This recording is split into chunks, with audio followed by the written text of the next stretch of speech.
5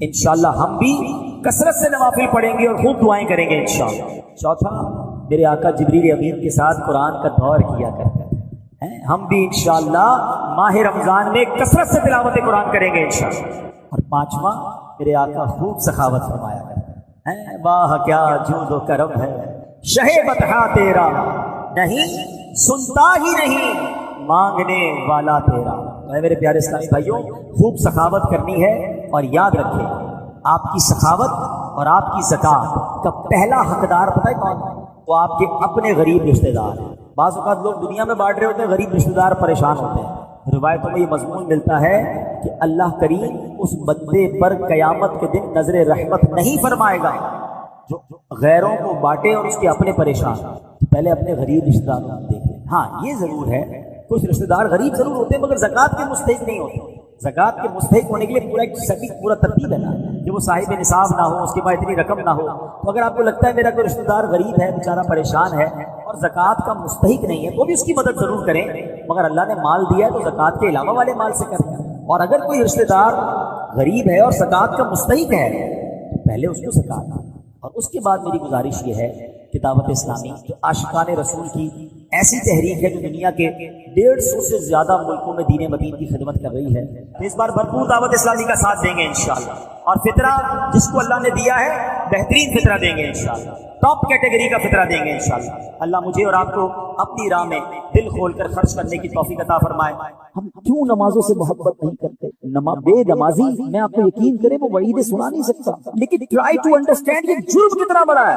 تمہیں پورے دن میں 5 بار اللہ کی بارگاہ میں سر جھکانے کا ٹائم نہیں ملتا۔ اللہ سے وعدہ کر، آج پکی نیت کر لو، کچھ بھی ہو جائے آج کے بعد ہماری کوئی نماز قضا نہیں ہوگی۔ آپ کو پتا ہے نمازی کو تحفہ کیا ملے گا؟ نماز کے فضائل کو سنیں۔ نماز کو عماد الدین کہا گیا، the pillar of Islam۔ اس بلڈنگ میں کسی بھی بلڈنگ کے پلر نکال دیں، بلڈنگ کا کیا ہوگا؟ گر جائے گی۔ ہماری بلڈنگ میں پلر ہی نہیں، اگر ایمان کا پلر ہے اسلام، نماز جو ہے۔ نماز میرے آقا کی آنکھوں کی ٹھنڈک ہے۔ نمازی کو پل صراط پر نور عطا کیا جائے گا، نمازی کی قبر روشن کر دی جائے گی، نمازی کی قبر کو تا حد نگاہ وسیع کر دیا جائے گا۔ اور سنو، سب سے بڑا انعام جو نمازی کو ملے گا کہ اسے بروز قیامت اللہ کا دیدار کروایا جائے گا۔ جس خالق نے مجھے بنایا اس کا دیدار مجھے کرایا جائے گا، پھر میں نماز کیسے چھوڑ دوں؟ اور اس کے برعکس اشجع الاقرا، حدیث کے الفاظ میں بیان کر رہا ہوں، ایک گنجا سانپ بے نمازی پر قبر میں مسلط کر دیا جائے جو قیامت تک نماز نہ پڑھنے کے سبب اسے مارتا رہے۔ کیسے برداشت کرے؟ کیا فائدہ اتنے بڑے بڑے گھروں کا، اتنے پیارے بیڈ رومز کا اور اتنے خوبصورت باتھ روم کا؟ جس قبر میں جانا ہے اگر وہ سانپ اور بچھو ہے تو بیکار ہے یہ گھر۔ ارے دنیا میں اللہ نے اچھے گھر دیے، قبر بھی اچھی بنانے کی فکر کرو نا، کہ میں مروں تو ادھر بھی چین سے رہوں۔ سب سے پہلا فرض نماز ہے، سب سے پہلی بڑی نیکی نماز ہے۔ لوگ کہتے ہیں وظائف بتاؤ، کیا خوبصورت بات میرے پیر و مرشد فرماتے ہیں مسلمان مرد بالغ کے لیے سب سے بڑا وظیفہ 5 وقت کی نماز۔ نماز پڑھنی نہیں اور وظائف پوچھنے، پہلا وظیفہ نماز ہے۔ تو آج نیت کر کے جانا ہے۔ اور سنو، بے نمازی کے بارے میں میرے آقا فرماتے ہیں، نبی پاک علیہ الصلوۃ والسلام نے اپنے دونوں ہاتھوں کو اس طرح ملا کر بتایا کہ بے نمازی کو قبر ایسے دبائے گی کہ اس کی پسلیاں ٹوٹ ٹوٹ کر ایک دوسرے میں پیوست ہو جائیں۔ کیسے سہ سکے؟ بہانے نہ کرو نماز سے، طبیعت ٹھیک نہیں ہے، فلاں کام ہے، کسی صورت میں نماز معاف نہیں ہے۔ لیکن ہاں تھوڑے تھوڑے بہانے پر یار بس آج طبیعت، اگلے جمعے سے نماز پڑھی، بس ابھی 2 دن بعد نماز پڑھو۔ نہیں، آپ جہاز میں ہیں، آپ ٹرین میں ہیں، آپ بس میں ہیں، آپ سفر میں ہیں، آپ گھر میں ہیں، آپ نے نماز پڑھنی۔ اور یقین کریں خوش نصیب ہیں وہ لوگ جو نماز کے پابند ہیں۔ یقین کریں ان کو نماز کے بغیر چین بھی نہیں آتا۔ جو پکے نمازی ہیں نا ان سے ملے آپ کبھی، اور ماشاءاللہ یہاں بہت سارے ایسے ہیں، ان کو تو جس طرح کھانا نہیں کھائے بغیر چین نہیں آتا، لگتا ہے ابھی تک عشاء نہیں پڑھی، یار ابھی میری ظہر باقی ہے۔ اب ان کو ریکال اندر سے آتی ہے، ان کو یاد نہیں کروانا پڑتا۔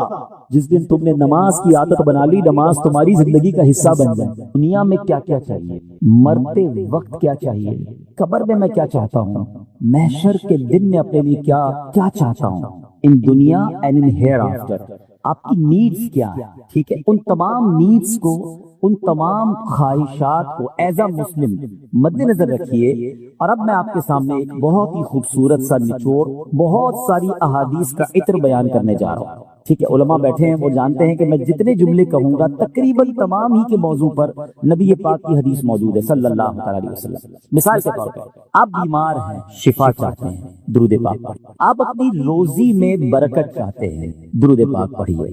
آپ قرضے میں ہیں، اور قرضے سے نکلنا چاہتے ہیں، آپ درود پاک، آپ دنیا میں ذلت و رسوائی سے بچ کر عزت چاہتے ہیں، آپ درود پاک پڑھیے، آپ ٹینشن فری لائف چاہتے ہیں، کوئی مصیبت پریشانی میں پھنسو نہ، آپ درود پاک پڑھیے، آپ چاہتے ہیں کہ مرتے وقت کلمہ نصیب ہو جائے، آپ درود پاک پڑھیے، آپ چاہتے ہیں مرتے وقت نبی پاک علیہ الصلوۃ والسلام کا دیدار نصیب ہو، اور ایسا دیدار نصیب ہو کہ کونین کے والی اپنے ہاتھوں سے قبر میں اتاریں، آپ درود پاک پڑھیے، آپ قبر میں نبی پاک علیہ الصلوۃ والسلام کے جلوے چاہتے ہیں، آپ درود پاک پڑھیے، آپ منکر نکیر کے سوالات میں ثابت قدمی چاہتے ہیں، درود پاک پڑھیے، سنو قبر میں نبی پاک نظر آئیں اور ان کی پہچان چاہتے ہیں تو درود پاک پڑھیے، بروز محشر جب ساری دنیا اٹھے گی آپ نبی پاک کے پرچم تلے اٹھنا چاہتے ہیں، لواء الحمد کے ساتھ اٹھنا چاہتے ہیں، آپ درود پاک پڑھیے، حوض کوثر پر بڑا رش ہوگا مگر نبی پاک کے ہاتھوں جام کوثر چاہتے ہیں تو درود پاک پڑھیے، آپ پل صراط پر گھبراتے ہوئے نہیں ثابت قدمی سے گزرنا چاہتے ہیں، آپ درود پاک پڑھیے، اور سنو نبی پاک کے ساتھ جنت میں جانا چاہتے ہیں تو درود پاک پڑھیے، مدینے جانا چاہتے ہیں، سرکار کے روضے پہ جانا چاہتے ہیں، آپ درود پاک پڑھیے، اور سنو میرے آقا کا دیدار کرنا چاہتے ہیں پھر بھی درود پاک پڑھیے۔ اب میں نے جتنی باتیں بیان کی ہیں الحمدللہ تقریباً ان تمام باتوں کے پیچھے حدیث پاک موجود ہے، جن کا مطالعہ ہے وہ سمجھ رہے ہوں گے، یہ تمام بشارتیں، یہ تمام ریوارڈز، یہ تمام عنایتیں میرے آقا علیہ الصلوۃ والسلام نے احادیث میں بیان فرما دی ہیں۔ اب مجھے بتاؤ اور کیا چاہیے؟ ایک مسلمان کو اپنی زندگی، اپنی موت، اپنی قبر اور اپنے حشر کے بارے میں جو کچھ چاہیے میں نے سبھی تو بیان کر دیا۔ آپ یہ عزت والی زندگی چاہتے ہیں، آپ روزی روزگار میں برکت چاہتے ہیں، ٹینشن فری لائف چاہتے ہیں، ذلیل و رسوا نہ ہو یہ چاہتے ہیں، پریشر میں نہ رہے یہ چاہتے ہیں، کلمے والی موت ملے، نبی پاک کے دیدار والی موت ملے، قبر میں آقا کے جلوے ہوں، محشر میں آقا کے ساتھ ہو، اور چاہیے کیا؟ اللہ اکبر، یہ ہے وظیفہ درود پاک، ہم اس کو پہچان ہی نہیں سکے، یہ اس درود پاک کی برکتوں کو جان ہی نہیں سکے، یہ چابی ہے سکسیس کی، اٹ از دا کی آف سکسیس، ایوری پرابلم کا سولوشن درود پاک میں ہے۔ ایسے نہیں لکھا شاعر نے کہ دکھوں نے تم کو جو گھیرا ہو تو درود پڑھو، دکھوں نے تم کو جو گھیرا ہو تو درود پڑھو، جو حاضری کی تمنا ہو تو درود پڑھو۔ اللہ کرے کہ بس اس کو ریئلائز کر جائیں اور اب اپنی زندگی میں درود پاک کو بالکل شامل، ایسا شامل کرنے۔ اچھا میں نے جتنی ساری باتیں بتائی نا، ان ساری باتوں کے لیے الگ الگ حدیث تو موجود ہے، میں آپ کو الگ ایک اور خوبصورت حدیث سناتا ہوں جو اس بات کو مزید ایلابوریٹ کر دے گی۔ نبی پاک علیہ السلام کی بارگاہ میں ایک صحابی آئے، کہتے حضور صلی اللہ تعالی علیہ وسلم میں اپنی ضروریات زندگی، کھانا پینا سونا، اپنے معمولات کے بعد اپنی لائف کا 25%، ایک چوتھائی وقت آپ پر درود پڑھنے میں صرف کروں گا۔ نبی پاک علیہ السلام نے فرمایا بہت اچھی بات، حدیث کا خلاصہ ہے، تھوڑا بڑھا لو تو اور اچھا ہے۔ کہتے حضور 50% اپنے وقت کو درود پاک میں صرف کروں گا، بہت اچھی بات ہے لیکن اور بڑھا لو تو اچھا ہے۔ کہتے حضور اب 75% درود پاک میں ٹائم گزاروں گا، فرمایا اور بڑھا لو تو اچھا ہے۔ کہتے بس اب اپنے ضروریات کے بعد حضور سارا دن آپ پر درود پڑھتا رہوں گا، فرمایا اگر ایسا کرو گے تو تمہاری ساری مشکلوں کے لیے کافی ہوگا، تمہاری تمام ضروریات کے لیے کافی ہوگا۔ اٹ مینز یہ سولوشن ہے۔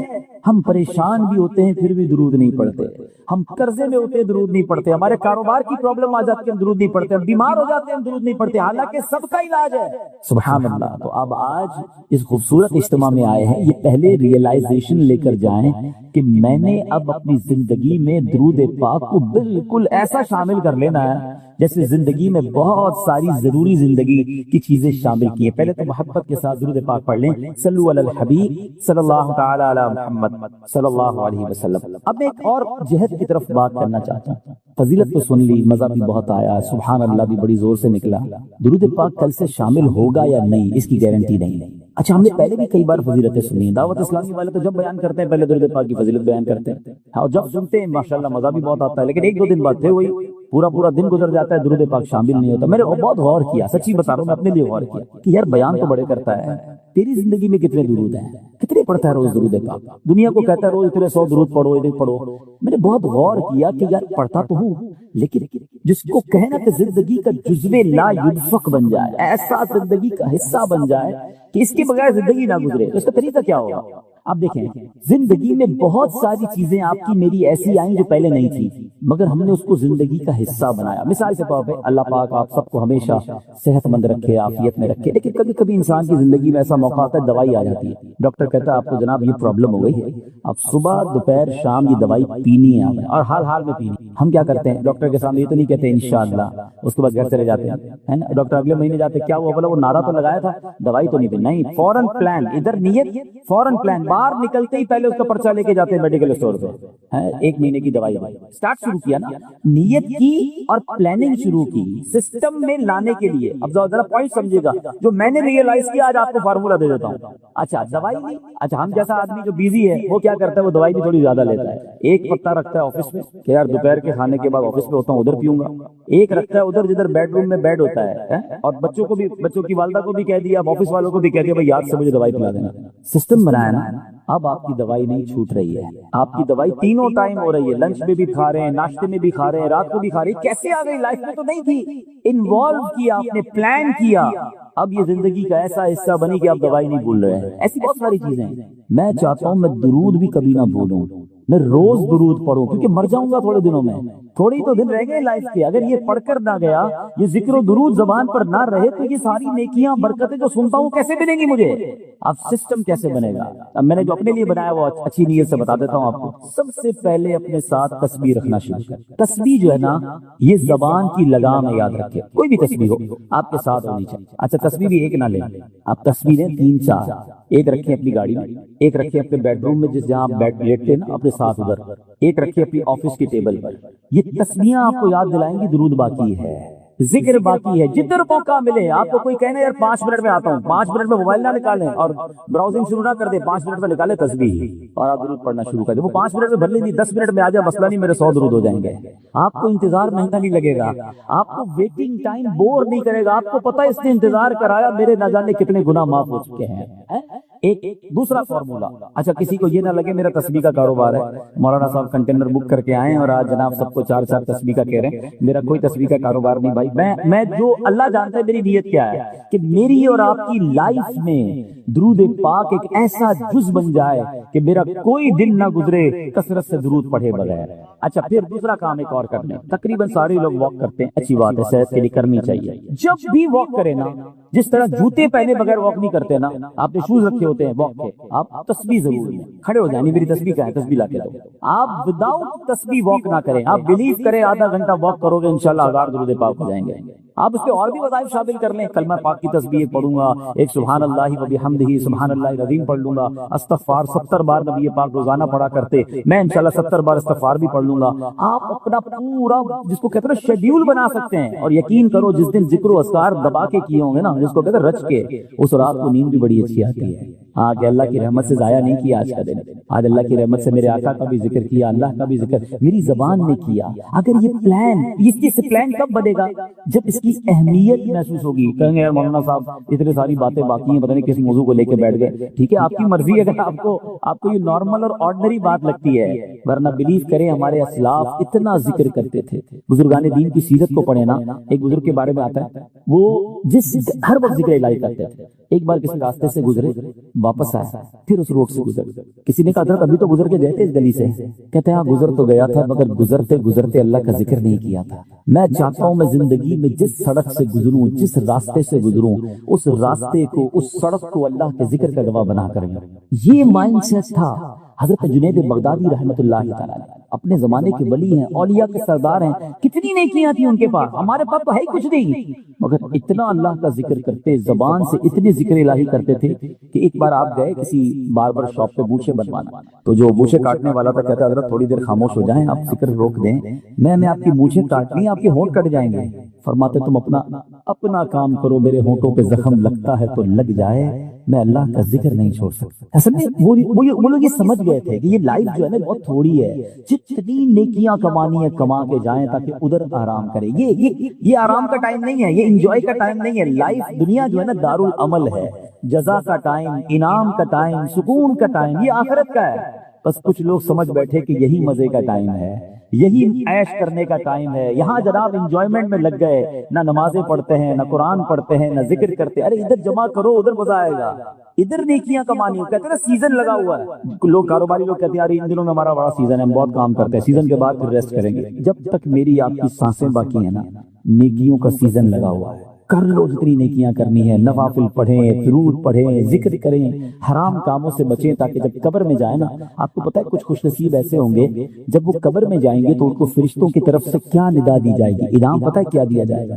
نم کا نوم دل عروس, سو جا کہ جیسے دلہن سوتی ہے. قبر کے اندر ایسے سکون سے سو جا, بے فکر ہو کر, کیونکہ اب اللہ اس سے راضی ہے, وہ ایسی زندگی گزار کر آیا ہے. تو اللہ کرے میں اور آپ ایسی زندگی گزاریں.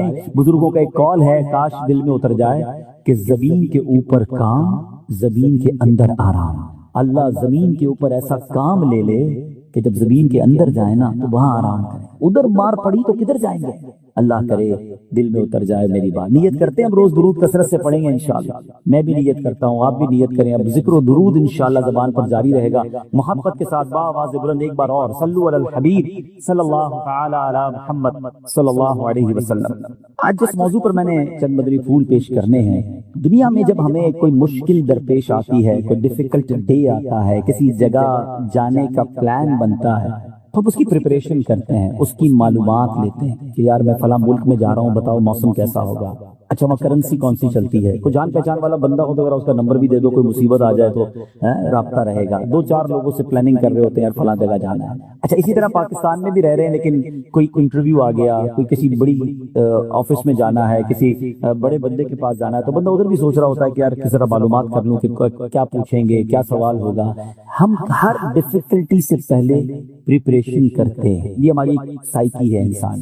لیکن ہم سب جانتے ہیں کہ ایک ایسا ڈیفیکلٹ ڈے, ایک ایسا مشکل دن جو ہم سب نے فیس کرنا ہے, اور اس سے زیادہ مشکل دن کوئی اور نہیں ہے کائنات میں, اس سے زیادہ ڈیفیکلٹ ڈے کوئی اور نہیں ہے. لیکن لگتا ایسا ہے کہ پریپریشن تو دور کی بات ہے, اس کا ذکر بھی کوئی نہیں کرتا, سوچتا بھی نہیں کہ یار وہ دن آنے والا ہے. وہ دن ہم سب نے فیس کرنا ہے, اور اس دن کو ریمیمبرنس کے لیے, اس دن کو بار بار ریکال کرنے کے لیے کیا شاندار اللہ تبارک و تعالیٰ نے نظام بنایا. قرآن پاک جا بجا میں اس دن کی یاد دلاتا ہے. لیکن بالخصوص اگر نماز کو دیکھیں, جب ہم نماز پڑھتے ہیں تو بار بار کیا پڑھتے ہیں؟ سورہ فاتحہ پڑھتے ہیں نا.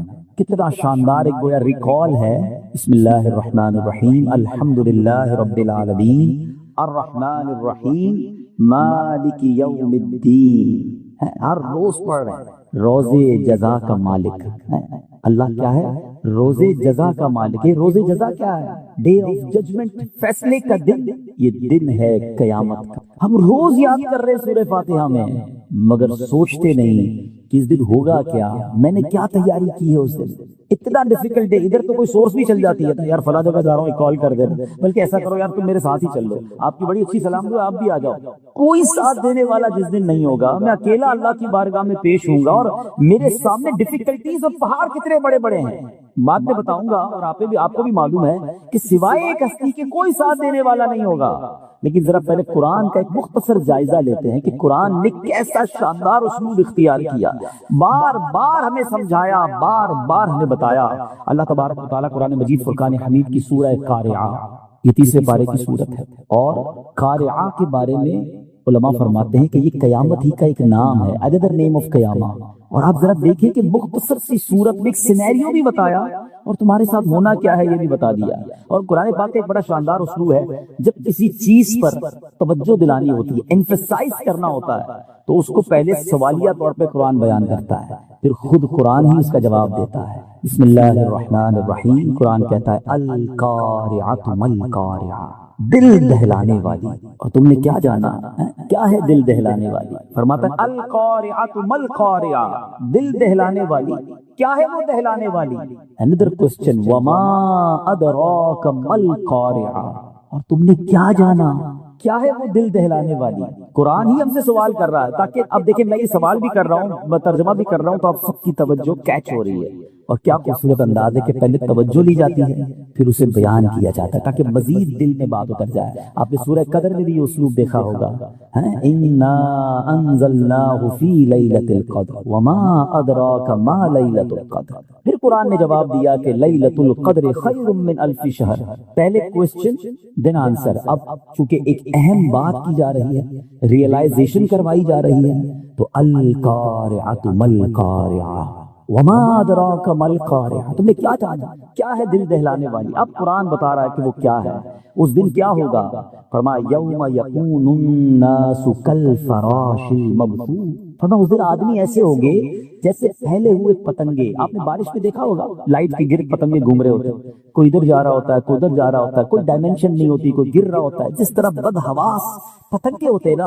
اس طرح لوگ بدحواس ہوں گے۔ نوبڈی کوئی سمجھ ہی نہیں پا رہا ہوگا کہ ہو کیا رہا ہے، اتنی دہشت ہوگی، اتنا خوف ہوگا۔ پھر آگے فرمایا یہ تو بندوں کا حال ہے نا، ماؤنٹینز، رینج آف ماؤنٹینز ہیں، کتنے بڑے بڑے پہاڑ ہیں۔ ہم جب پہاڑ کے سامنے جاتے ہیں، کبھی آپ ماؤنٹین ایریا میں گئے ہوں گے، اپنی اوقات اتنی سی لگتی ہے، یار میں کتنا اور یہ کتنا بڑا، اللہ کی شان، کتنی طاقت ہوگی اس میں، کتنے معدنیات، کبھی لاوا نکل رہا ہوتا ہے، کبھی پیٹرول نکل رہا ہوتا ہے، کبھی ماربل کے پہاڑ، اتنے بڑے بڑے پہاڑ سالوں سے توڑے ختم ہی نہیں ہو رہے، مگر یہ سارے پہاڑ کیا ہو جائیں گے؟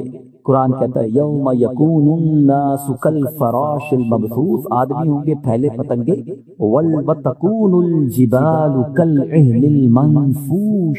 کبھی آپ نے دیکھا وہ رضائی بنانے والا اون کی رضائی بناتا ہے، ڈنڈے میں ڈنڈا مارتا ہے تو اون اڑ رہی ہوتی ہے۔ فرمایا جیسے اون دھمکی ہوئی اون ہوتی ہے نا، اون جس طرح اڑتی ہے ایسے یہ پہاڑ اڑ رہے ہوں گے۔ ٹرائی ٹو انڈرسٹینڈ کیسا دن ہوگا، یعنی اب آپ کو پہلے اس دن کا سینیریو بتایا کہ اتنا خوفناک دن ہوگا، اب ہمارے ساتھ کیا ہوگا؟ اب فرمایا فَأَمَّا مَنْ ثَقُلَتْ مَوَازِينُهُ فَهُوَ فِي عِيشَةٍ رَاضِيَةٍ۔ قرآن کہتا ہے جس کی تولیں اسکیل پہ وزن نیکیوں کا بھاری ہو گیا نا، وہ بڑے مزے میں ہوگا، وہ چین میں ہوگا، وہ عیش میں ہوگا۔ لیکن دوسری سائڈ کیا ہوگا؟ وَأَمَّا مَنْ خَفَّتْ مَوَازِينُهُ فَأُمُّهُ هَاوِيَةٌ، جس کی تولیں کم پڑ گئی تو فرمایا وہ نیچا دکھانے والی گود میں ہوگا، یعنی بڑی جس کو کہیں کہ ڈاؤن بہت نیچے چلا جائے گا، برباد ہو جائے گا۔ لیکن وہ کیا ہے؟ پھر اب قرآن پھر وہی انداز، وما ادراک ما ہی، تم نے کیا جانا وہ کیا ہے نیچا دکھانے والی؟ اب خود آنسر دے رہا ہے قرآن، نار حامیہ، بھڑکتی ہوئی آگ ہے، شعلے مارتی ہوئی، that is day of judgment. Within few آیات ایک ہی صورت میں سینیریو بھی بتایا اور ہونا کیا ہے وہ بتایا، رزلٹ کیا آئے گا وہ بھی بتا دیا۔ یہ قرآن ایک جگہ نہیں، اتنی آیتیں میں بیان کرتا جاؤں کہ بندہ حیران ہو جائے۔ سورہ زلزال، اذا زلزلت الارض زلزالها، ایک ایسا زلزلہ آئے گا زمین تھر تھرائے گی، اور کیسی تھر تھرائے گی؟ واخرجت الارض اثقالها، زمین اپنے خزانے باہر نکال دے گی، جو کچھ زمین میں ہے مردے بھی باہر آ جائیں گے، خزانے بھی باہر آ جائیں گے، ایسا زلزلہ ہوگا، ایسا ارتھ ہوگا۔ مگر اس کے بعد کیا ہوگا؟ وقال الانسان ما لها، اور آدمی کہے گا زمین کو کیا ہو گیا، یہ اتنا کیوں ہل رہی ہے؟ یومئذ تحدث اخبارها، فرمایا اس دن وہ اپنی خبریں بتائے گی۔ آج بندہ کہتا ہے یار ٹھیک ہے میں گڑبڑ کرتا ہوں، گناہ کرتا ہوں، کوئی دیکھ تو نہیں رہا، دروازہ بند کر دو، لائٹ آف کر دو، فلاں ملک چلتے ہیں، فلاں شہر جاتے ہیں، اپنے وطن میں لوگ جاننے والے ہیں، ادھر تو کوئی نہیں دیکھ رہا۔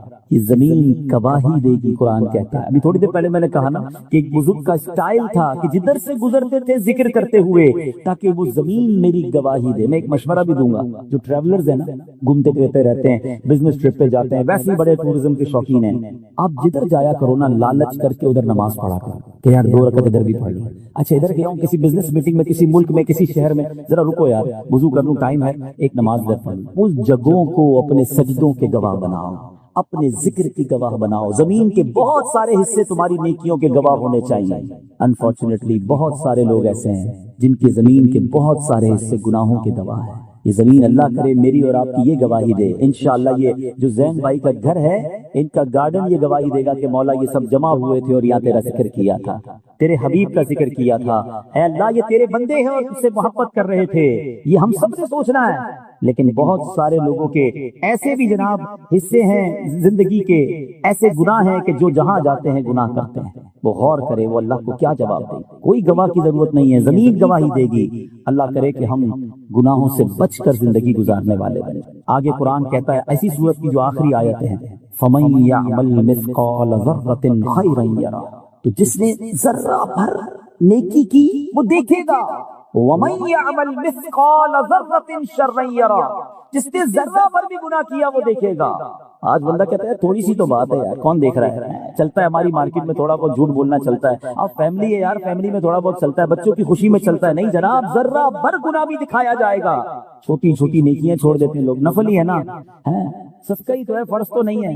اللہ کے بندوں موقع ملے تو نیکیاں کرتے جاؤ، کیونکہ یہ ذرہ ذرہ نیکیاں بھی تمہارے نامہ اعمال میں لکھی جا رہی ہیں۔ اور کیا معلوم، جب ذرا غور کریں کہ درود پاک کی جو میں تھوڑی دیر پہلے اہمیت بیان کر رہا تھا، ذکر و اذکار کی بات کر رہا تھا، ذرا امیجن کرتے ایک بندہ ہے قیامت کے دن اللہ کی بارگاہ میں پیش ہوا اور اسکیل لگایا گیا، ٹھیک ہے، اب نیکیوں کا پلڑا بھی ہے، گناہوں کا پلڑا بھی ہے، اور فقط ایک نیکی کم پڑ گئی۔ اب وہ کتنی حسرت کرے گا کہ کاش میں درود پڑھ لے، 2 رکعت نفل پڑھنے کا موقع ملا تھا پڑھ لیتا، یار میں صدقہ دینے کا روز موقع ملتا تھا، ایک صدقہ دیتا میرا یہ پلڑا بھاری ہو جانا تھا۔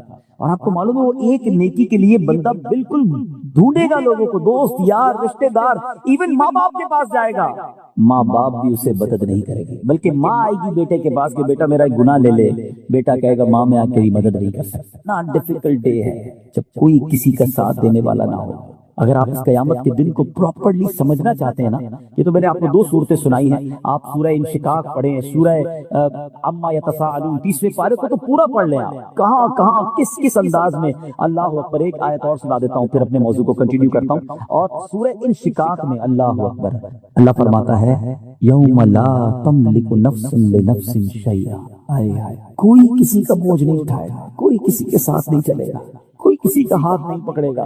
بندہ کہتا ہے ادھر بڑے ساتھی ہیں، بڑی سورس ہے، ایک فون کرنے کی دیر ہے، میرا کام یوں ہوتا ہے۔ یوم لا تملک نفس لنفس شیئا، قرآن کہتا ہے جس دن کوئی جان کسی کو جان کا کوئی اختیار نہ رکھے گی، تو پھر آرڈر کس کا چلے گا؟ والامر یومئذ للہ، اس دن فقط اللہ کا آرڈر۔ سوچو اس دن کے بارے میں، اکیلے ہوں گے، میں اکیلا ہوں گا، آپ اکیلے ہوں گے، کوئی ساتھ نہیں ہوگا۔ اب میرے اعمال ایسے ہوں کہ میں اللہ کی بارگاہ میں کامیاب ہو جاؤں۔ تو میں کہنا چاہ رہا تھا جو لائیو بھی مجھے دیکھ رہے ہیں، اگر اور ڈیٹیل میں سمجھنا چاہتے ہیں نا کہ اسٹیپ بائی اسٹیپ قیامت طاری کیسے ہوگی، میں آپ کو ایک مشورہ دیتا ہوں، بہار شریعت مفتی امجد علی اعظمی صاحب نے لکھی، انٹرنیٹ سے ڈاؤن لوڈ بھی کر سکتے ہیں، اس کا پہلا حصہ، اس میں قیامت کا باب آپ پڑھیں گے نا، آپ کو ایسا لگے گا آپ کی آنکھوں کے سامنے گویا ایک ویڈیو چل رہی ہے، قیامت کیسے طاری ہوگی، کیا کیا ہوگا، وہ آپ نے تحریر کیا۔ میں اسی میں سے چند باتیں آپ کو بتاتا ہوں۔ آپ فرماتے ہیں کہ حضرت عیسیٰ علیہ السلام کی وفات کو جب 40 برس گزر جائیں گے، ایک خوشبودار ٹھنڈی ہوا چلے گی، اور جب یہ ہوا مسلمانوں کے بغلوں کے نیچے سے گزرے گی تو دنیا سے سارے مسلمان چلے جائیں گے، اور اس کے بعد دنیا میں کافر ہی کافر رہ جائیں گے، اور قیامت جو ہے کافروں پر ہی طاری ہوگی۔ اچھا، یہ بھی جب میں نے حدیث پڑھی تھی، کئی بار پڑھی تھی، تو بے شک یقین ہے ہمارا حدیث پر، لیکن ایک ہوتا ہے نا کہ ہوا سے لوگ مر جائیں گے، صرف ہوا چلے گی اور لوگ چلے جائیں گے۔ اللہ اکبر، اس کرونا وائرس نے ساری دنیا کو بتا دیا ہے کہ میرا رب چاہے تو نہ نظر آنے والے وائرس سے دنیا کو لاک کر سکتا ہے۔ کئی بزنس ایسے تھے جس کے بارے میں لوگ باتیں کرتے تھے کہ یار یہ بزنس تو بند ہو نہیں سکتا، یہ کاروبار ختم ہی نہیں ہو سکتا۔ ایئرپورٹ بند کیسے ہوگا جناب؟ ایئرپورٹ پہ دکان لے دو، 24 گھنٹے چلے گی، نہ رات ہوتی ہے نہ ادھر دن ہوتا ہے، سورج رکتا ہی نہیں، ہر وقت دن ہوتا ہے۔ لوگوں نے یہ کام کیے، انٹرنیٹ جناب، مکے مدینے میں لوگ کہتے تھے بھائی ادھر تو کاروبار ٹھنڈا ہو ہی نہیں سکتا، اتنی ہوٹلیں ہیں، حاجی بڑھتے ہی جائیں گے، جناب کھجوریں بکنی ہیں تو جناب ہوٹلیں بکنی ہیں تو گاڑیاں چلتی رہیں گی، واٹ ایور امیجنیشن تھے دنیا میں لوگوں کے، مگر اللہ نے بتا دیا کہ کوئی تو ہے جو نظام ہستی چلا رہا ہے، وہی خدا ہے، وہ جب چاہے اس پوری دنیا کو لاک کر سکتا ہے۔ نظر نہیں آیا یہ وائرس کسی کو، مگر ساری دنیا لاک ہے۔ پاکستان والوں تمہیں تو پتہ ہی ہوا کیا ہے، اللہ نے وہ خاص کرم کیا ہے ہمارے وطن پر، جو دنیا کو دیکھ رہے ہیں، جن کی نظر ہے، جن کے رابطے، انہیں پتہ ہے کہ پوری دنیا اس وقت پریشان ہے، لاک ڈاؤن ہے دنیا، دوبارہ لاک ڈاؤن ہو رہا ہے۔ اللہ ہمارے وطن کو بلکہ ساری دنیا کے مسلمانوں کو بچائے رکھے۔ ایک باریک سا اشارہ دے کے نکل جاتا ہوں، اب ذرا دنیا کا نقشہ کھولنا اور کرونا وائرس کی موجودہ اور پچھلی صورتحال دیکھنا تو آپ کو پتا چلے گا کہ اللہ پاک نے مسلمانوں پر خاص کرم کیا ہو. جدھر جدھر مسلمان ہیں سارے چین میں اللہ کی رحمت سے. ہاں یہ دیکھ لے, اور یہ اللہ کی شان ہے. پچھلے دنوں میری امریکہ بات ہو رہی تھی, وہاں کے جو بہت بڑے ڈاکٹر تھے مسلمان ہیں, تو ان سے بات ہو رہی تھی. کہہ رہے ہمارے یہاں باقاعدہ ایک سیمینار ہوا, ایک میٹنگ کال ہوئی کہ پاکستان کو اسٹڈی کریں. 22 کروڑ کا ملک ہے, ان کے پاس میڈیکل فیسلٹیز نہیں ہیں, صفائی ستھرائی کا یہ حال ہے, اور جناب وہ لوگ بغیر ماسک لگائے گھوم رہے ہیں. ادھر کوئی اتنا بڑا مسئلہ نہیں ہے, ہمارے ہاسپٹل میں جگہ نہیں. کہتے سارے غیر مسلم ڈاکٹر تھے. میں نے کہا وجہ کوئی اور نہیں ہے, وہ کلمہ پڑھنے والے ہیں, وہ اذانیں دینے والے ہیں, وہ وضو کرنے والے ہیں, وہ اولیاء کو ماننے والے ہیں. اے میرے بیٹے اسلامی بھائیوں, آج نہیں انشاءاللہ تاریخ بتائے گی. 2020 پر کتابیں لکھی جائیں گی. 2020 اتنا جلدی دنیا نہیں بھولے گی, اس پر بڑی ریسرچ ہونی ہے اور اگلے کئی سو سال تک ہونی ہے. اور دنیا نے اس بات کو پھر جا کے ماننا ہے کہ جناب اسلام تھا جو مسلمانوں کو بچا گیا. اور بہت ساری ایسی چیزیں تھی. اولیاء کا فیضان پاکستان پر ہے. اللہ سلامت رکھے میرے پیر و مرشد کو. جب سے لاک ڈاؤن لگا ہے وہ دن ہے, آج کا دن ہے, روزانہ مدنی چینل پر اذان ہو رہی ہے. اب تک اذان کا سلسلہ ہے. اللہ کے ولی نے کہا اذان دینا یہ بلائیں ٹالے گا. یقین ہو تو رب کریم غیب سے مدد اتارتا ہے. ہم اللہ سے دعا کرتے ہیں, احتیاط بالکل کرنی چاہیے, مگر میں صرف یہ بتانا چاہ رہا ہوں میرے رب نے اس کائنات کو بتایا ہے کہ اس کی قدرت کا نظارہ کیا ہے. ہوا چلے گی قیامت سے پہلے.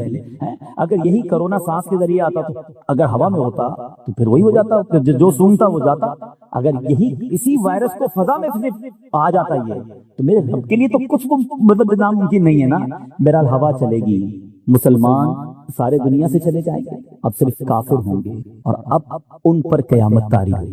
حضرت اسرافیل علیہ السلام کو حکم دیا جائے گا سور پھونکنے کے لیے. مفتی امجد اعظمی صاحب نے اتنی ڈیٹیل سے لکھا ہے کہ اگر آپ پڑھتے ہیں تو ایسا لگتا ہے کہ آپ کی آنکھوں کے سامنے منظر آ رہا ہے. فرماتے ہیں کوئی دیوار پہ لیپی لگا رہا ہوگا, کوئی کھانا کھا رہا ہوگا, کوئی اپنے گھر کا کام کر رہا ہوگا, اور اس دوران یکایک ایک آواز سنائی دے گی. سب لوگ کان لگائیں گے, کیسی آواز, ہلکی سی آواز ہوگی, اور دفعتاً یہ آواز تیز ہوتی جائے گی. حضرت اسرافیل جو سور پھونکیں گے نا, وہ آواز تیز ہوتی جائے گی, اور تیز ہوتی جائے گی, اور تیز ہوتی جائے گی, اور اتنی تیز ہو جائے گی کہ اب سارے لوگ بے ہوش ہو جائیں گے, اور آخرکار سب دنیا سے چلے جائیں گے. حضرت اسرافیل بھی چلے جائیں گے, سور بھی فنا ہو جائے گی, دنیا میں کوئی نہیں بچے گا, جنوں انس فرشتے سب فنا ہو جائیں گے.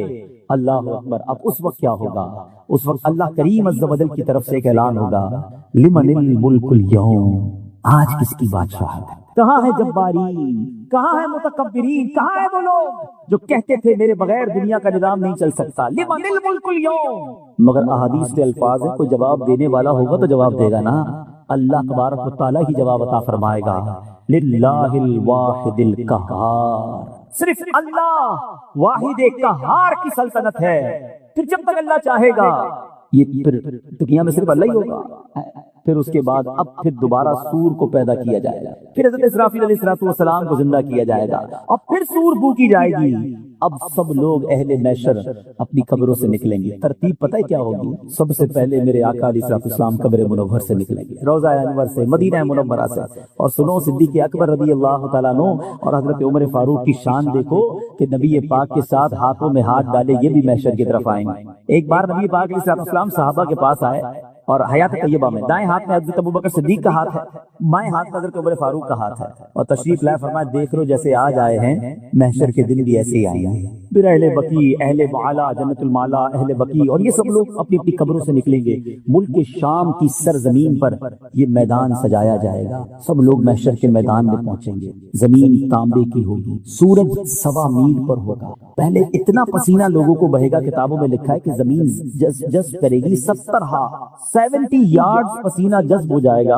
اب زمین میں بھی جذب کرنے کی طاقت نہ رہے گی. پھر وہ پسینہ اوپر آئے گا. جیسے جیسے گناہ ہوں گے, کسی کے ٹخنوں تک, کسی کے گھٹنوں تک, کسی کی کمر تک, سارے لوگ پریشان. آدھا دن قیامت کا انتظار میں گزرے گا. آج کسی کو دھوپ میں 5 منٹ کھڑا کرو نا, میں آ رہا ہوں, 5 منٹ میں بندہ پسینہ پسینہ ہو جاتا ہے. دھوپ میں 5 منٹ بھی نہیں کھڑے رہ سکتے. ایسی دھوپ, ایسی پیاس, اور 50% آف دا ڈے صرف انتظار میں گزر جائے گا. اب محشر میں لوگ جب پریشان حال ہو جائیں گے نا, اب آپس میں مشورہ کریں گے کہ بھائی کسی کے پاس تو چلو, کچھ حساب کتاب بھی شروع کراؤ. یعنی لوگ اتنے تنگ آ گئے ہوں گے کہ کچھ لوگ کہیں گے بے شک حساب کر کے جہنم میں ڈال دیا جائے, مگر حساب کچھ کیا جائے. اس قدر فرسٹریٹ. اب اس کے بعد پہلے محشر کہیں گے کہ حضرت آدم کے پاس چل. سب گھومتے گھومتے ڈھونڈیں گے حضرت آدم علیہ السلام کو. کہیں گے آپ ابو البشر ہیں, آپ اللہ تبارک و تعالیٰ نے آپ کو بڑا مرتبہ دیا, آپ صفی اللہ ہیں, آپ جنت میں اللہ تبارک و تعالیٰ کے کرم سے رہے ہیں. حضور آج ہماری مدد کیجیے, آج ہمارا حال دیکھیے, ہم آپ کی اولاد ہیں. حضرت آدم علیہ السلام فرمائیں گے کہ آج مجھے خود اپنی فکر ہے, آج اللہ نے جیسا غضب کیا ایسا پہلے کبھی نہیں کیا, کسی اور کے پاس جاؤ, اذهبوا الی غیری. اہل محشر حضرت نوح کے پاس جائیں گے, وہ بھی مدد نہیں کریں گے. حضرت موسیٰ کے پاس جائیں گے, وہ بھی مدد نہیں کریں گے. اس کے بعد وہ جب حضرت ابراہیم خلیل اللہ علیہ نبینا علیہ السلام کے پاس جائیں گے, وہ بھی فرمائیں گے میں تمہاری آج مدد نہیں کر سکتا. کہیں گے پھر آپ ہی تو بتائیں جائیں کس کے پاس؟ تو وہ کہیں گے کہ آج ان کے پاس جاؤ جن کے ہاتھ پر فتح کا باب ہے, جو شافع روز محشر ہیں, جو جناب رسول اللہ صلی اللہ تعالی علیہ وسلم ہیں, وہ اللہ کے حبیب ہیں, خاتم النبیین ہیں, وہی تمہاری مدد کریں گے. اب یہ سارے محشر کے لوگ ڈھونڈتے ڈھونڈتے نبی پاک علیہ السلام کے پاس آئیں گے, بڑی امید کے پاس آئیں گے, فریاد کریں گے حضور ہمارا حال دیکھیں, ہماری کیفیت دیکھیں, ہم آپ کے امتی. نبی پاک علیہ السلام یہ نہ فرمائیں گے اذهبوا الی غیری, میرے آقا فرمائیں گے انا لہا انا صاحبکم, آؤ میرے غلاموں میں آج اسی دن کے لیے ہوں, میں تمہاری مدد کروں گا. اب ذرا میں محشر کی اس پورے سینیریو کو یہاں روکتا ہوں اور ایک سوال کریٹ ہوتا ہے. یہ ساری باتیں تو حدیث میں پتہ چل گئی ہیں, تو ہم قیامت کے دن نہیں جائیں گے حضرت آدم کے پاس؟ کیوں جائیں حضرت ابراہیم کے پاس؟ کیوں جائیں حضرت نوح کے پاس؟ ہم ڈائریکٹ نبی پاک کے پاس چلے جائیں گے. کتابوں میں لکھا, نبی پاک نے صحابہ کو بتا دیا. اللہ اکبر. علماء کہتے ہیں معلوم بے شک ہو گیا ہے, مگر قیامت کے دن سب بلا دیا جائے گا. یہ سب کچھ ہوگا, یہ سب کچھ اہل محشر کریں گے. تو کیوں کریں گے؟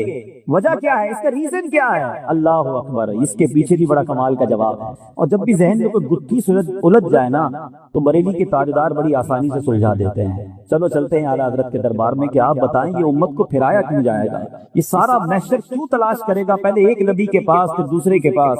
اعلیٰ حضرت کہتے ہیں خلیل و نجی, مسیح و صفی, سبھی سے کہیں بھی بلی. سب کے پاس گئے نا, حضرت آدم کے پاس بھی گئے, حضرت نوح کے پاس بھی گئے, حضرت ابراہیم کے پاس بھی گئے, حضرت موسیٰ کے پاس. کئی بات بنی نہیں بنی. خلیل و نجی, مسیح و صفی, سبھی سے کہیں بھی بنی. یہ بے خبری کہ خلق پھری کہاں سے کہاں تمہارے لیے ہے, تمہارے لیے پھرانا تھا, ساری دنیا کو بتانا تھا کہ زمین و زمان تمہارے لیے, چنین و چنا تمہارے لیے, مکین و مکان تمہارے لیے, بنے دو جہاں تمہارے لیے, آقا دہن میں زبان تمہارے لیے, بدن میں ہے جان تمہارے لیے, ہم آئے یہاں تمہارے لیے, اٹھے بھی وہاں تمہارے لیے. ساری کائنات کو یہ منظر دکھانا ہے. جناب ایک اور لاجیکلی کوئسچن کریٹ ہوتا ہے, قبر سے اٹھتے ہاتھ میں رپورٹ کارڈ پکڑا دیا جاتا, تم مایوس, تم جو ہے مجرم ہو, جہنم میں جاؤ, تم جناب سعادت مند ہو, مقبول ہو, جنت میں جاؤ, اپنے اپنے راستے چلے جاتے. اتنا بڑا میدان محشر سجانا, ساری دنیا کو جمع کرنا, اس کے پیچھے ریزن کیا ہے؟ عشق کا جواب سن لو. کہتے ہیں فقط اتنا سبب ہے انعقاد بزم محشر کا. There is only one reason to create that huge day of judgment. ایک ہی وجہ ہے, فقط اتنا سبب ہے انعقاد بزم محشر کا. آقا تمہاری شان محبوبی دکھائی جانے والی ہے. دیکھیں نا, مسلمان تو ایک لمیٹڈ ہے نا, بہت سارے اس وقت بھی دنیا میں لوگ ہیں, بلکہ زیادہ وہ لوگ ہیں جو نبی پاک کو نہیں مانتے, اسلام کو نہیں مانتے, اور ایسے ساری دنیا میں زیادہ ہی ہوں گے. جب قیامت طاری ہوگی, اگر خربوں لوگ ہوں گے تو اس میں بہت بڑی تعداد وہ ہوگی جو غیر مسلموں کی ہوگی. ساری زندگی اللہ سے دور رہے, اللہ کے نبی سے دور رہے. انہیں ایک دن تو بتانا ہے نا کہ حق کیا ہے, سچ کیا ہے, اللہ کے حبیب کا مرتبہ کیا ہے. سنو, کتابوں میں لکھا, علماء کہتے ہیں محشر کے دن جتنے غیر مسلم ہیں سب ایمان لے آئیں گے, سب مانیں گے ہاں یہ ہم مانتے ہیں اللہ کے نبی ہیں, آج ہم مانتے ہیں اللہ ایک ہے, اور جو یہ کہتے تھے وہ ٹھیک ہے, مگر اس دن ان کا ماننا جو ہے وہ قبول نہ کیا جائے گا. تمہیں مبارک ہو, تم نے آج مانا ہے, کیونکہ میرے اعلیٰ حضرت لکھتے ہیں آج لے ان کی پناہ, آج مدد مانگ ان سے, آج لے ان کی پناہ, آج مدد مانگ ان سے, پھر نہ مانیں گے قیامت میں اگر مان گیا. ادھر تو سارے مان جائیں گے, مگر ادھر کا ماننا نہ ماننا ہوگا. بہرحال میرے بیچ اسلامی بھائیوں, اب کیا ہوگا؟ نبی پاک سجدہ فرمائیں گے. وہ کیسا سجدہ ہوگا؟ اللہ کا اپنے حبیب علیہ السلام سے پیار دیکھیں, رحمت الہی دیکھیں. نبی پاک جب سجدے میں جائیں گے نا, اور جب اس سجدے میں نبی پاک طویل سجدہ کریں گے, تو نبی پاک سے کہا کیا جائے گا؟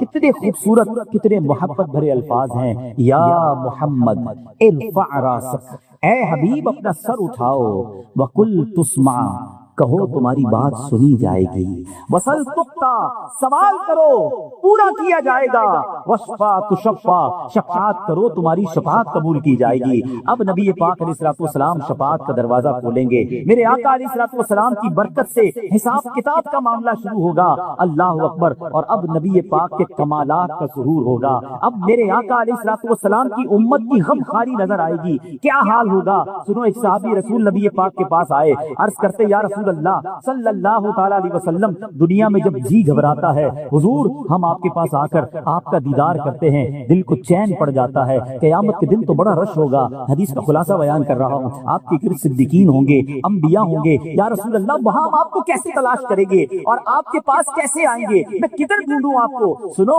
میرے آقا علیہ الصلوۃ والسلام نے یہ ایڈریس نہ دیا کہ قیامت میں ایک سب سے بڑا محل ہوگا، سب سے بڑا نورانی محل ہوگا، وہ میرا ہوگا کیونکہ میں خاتم المرسلین ہوں۔ نہیں، میرے آقا فرماتے مجھے تلاش کرنا ہو تو حوض کوثر پر آ جانا، اپنے پیاسے امتیوں کو اپنے ہاتھوں سے جام کوثر پلا رہا ہوں گا۔ اچھا دیکھو وہاں نہ پاؤں، وہ کہتے حضور اگر وہاں نہ ملے تو پھر کہاں آؤں؟ فرمایا ایسا کرنا، پل صراط پر آ جانا، رب سلم امتی کی صدائیں بلند کرتے ہوئے اپنے گناہگار امتیوں کو پل سے پار لگا رہا ہوں گا کہ حضور اگر پل صراط پر نہ پاؤں پھر کدھر آؤں؟ کہتے ہیں فرماتے پھر ایسا کرنا، میزان پر آ جانا، میرے گناہگار امتیوں کے گناہوں والا پلڑا بھاری ہوگا، اپنے کرم سے ان کی نیکیوں کے پلڑے بھاری کر رہا ہوں گا۔ یا رسول اللہ اگر ادھر نہ پاؤں، فرماتے ان 3 مقامات کے علاوہ تم مجھے کہیں اور نہ پاؤ گے، بس میرے یہی کام ہوں گے۔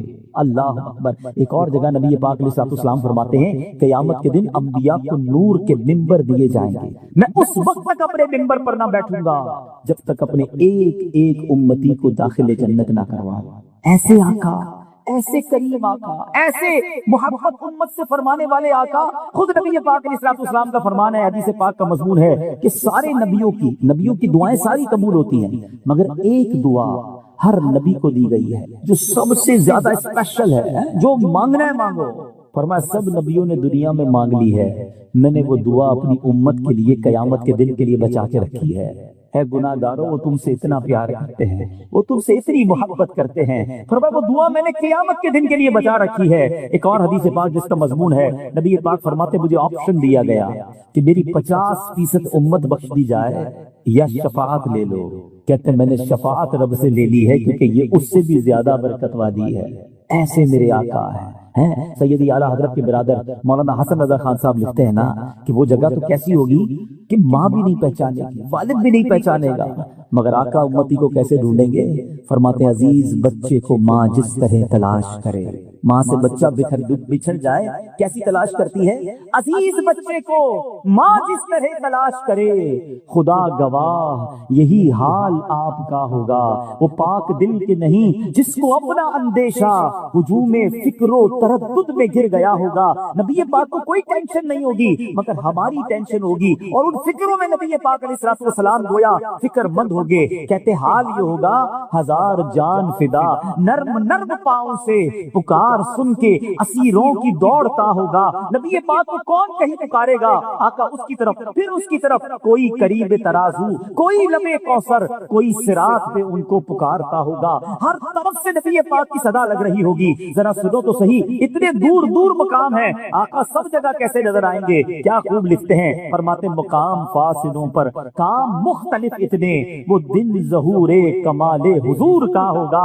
ارے اس دن پتا چلے گا میرے آقا کا کمال کیسا ہے۔ کیا خوبصورت بات لکھی۔ میں ایک شعر سنانے جا رہا ہوں جو سمجھ جائیں گے، ان کی طبیعت ہری بھری ہو جائے گی اور احساس ہوگا کہ خاندان اعلیٰ حضرت کا کمال کیسا ہے۔ کہتے ہیں گناہ گار پہ جب لطف آپ کا ہوگا، نبی پاک کی جب مہربانی ہوگی نا غلام پر، گناہ گار کی شفاعت کریں گے۔ اب ذرا جملہ سنیے گا، کیا بغیر کیا بے کیا ہوگا، شاعری کی دنیا کا شاہکار ہے۔ میں اس پر پورا بیان کر سکتا ہوں، اشارہ دے کر چلا جاؤں گا، لطف اٹھائیے گا شعر کا۔ 4 بار کیا یوز کیا ہے، کی کاف یا الف، ٹھیک ہے نا، 4 بار کیا یوز کیا ہے، چاروں بار معنی الگ ہے۔ کہتے کیا بغیر کیا، اب سمجھو ذرا ہم نے کیا کیا ہے، گناہ تو کیے ہیں، نبی پاک کرم فرمائیں گے نا وہ بے کیے ہو جائیں گے، وہ ڈیلیٹ ہو جائے گا، گناہ معاف ہو جائیں گے، جو کیا ہے وہ بے کیا ہو جائے گا۔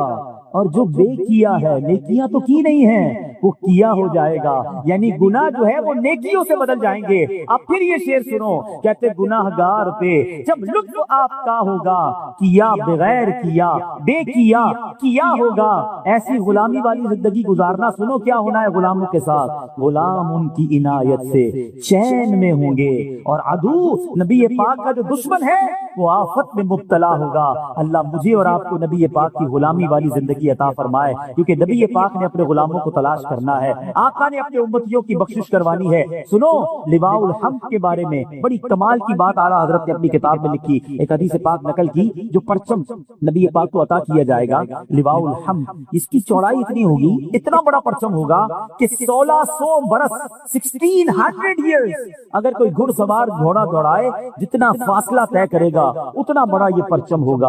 اچھا میں سوچتا رہا یہ پرچم کتنا بڑا اور اس پرچم سے کام کیا ہوگا۔ ماشاءاللہ ریان باپو بیٹھے ہیں، ہم بھی یہ کلام بچپن سے سن رہے ہیں، جب سے دعوت اسلامی میں آئے، یہ گناہ گار یہ والی جو ہے تمہارا نام مصیبت میں جب دیا ہوگا، اس کا ایک شعر ہے، میں نے جب تک یہ حدیث نہیں پڑھی تھی نا مجھے یہ شعر سمجھ نہیں آیا تھا۔ اب ذرا میں تھوڑا سا آپ کو سمجھاتا ہوں یہ پرچم کام کیا کرے گا۔ آپ میں سے ماشاءاللہ کئیوں نے حج کیا ہے، حج پہ ہوتے 35-30 لاکھ 25 لاکھ آدمی، اور پنجابی میں کہتے ہیں نا رش کہتے کس کو ہے، لگ پتا جاتا ہے، 25-30 لاکھ میں اندازہ ہو جاتا ہے کہ عوام کس کو کہتے ہیں۔ ادھر کتنے ہوں گے محشر میں؟ 7-7.5 ارب تو ابھی ہے نا۔ حضرت آدم سے لے کر صبح قیامت تک جتنے لوگ اس دنیا میں آئے، جتنے یونیورس میں آئے، اٹ مینس خربوں لوگ ہوں گے، کیسے نبی پاک کو تلاش کریں گے؟ عرفات میں خیمہ نہیں ملتا، 25-30 لاکھ لوگوں میں کھو جائے تو بندے کا پورا ہی ٹائم نکل جاتا ہے، تو اربوں لوگوں میں آقا کو کیسے تلاش کریں گے؟ اللہ اکبر، دیکھو انتظام کیا کیا ہے ہمیں تلاش کرنے کا ہے، سننا ذرا مزہ آئے گا۔ اچھا آپ نے حج پہ دیکھا ہوگا کہ بڑے بڑے بلون لگاتے ہیں خیموں کے اوپر، دور سے میں نظر آتا ہے یہ پیلے رنگ کا بلون ہے نا، یہ ساؤتھ ایشیا والے خیمے، ہمیں ادھر جانا ہے کیونکہ اور تو کچھ نظر نہیں آتا، اونچائی پہ کچھ چیزوں پہ نظر آتی ہے۔ اللہ اکبر، لواء الحمد بتائے گا آقا کدھر ہے۔ اے پرچم لگانے والوں تمہیں مبارک ہو، پرچم کی پہچان وہاں بھی ہوگی، قیامت کے دن میرے آقا کدھر ہے، غلام جو دور ہوں گے۔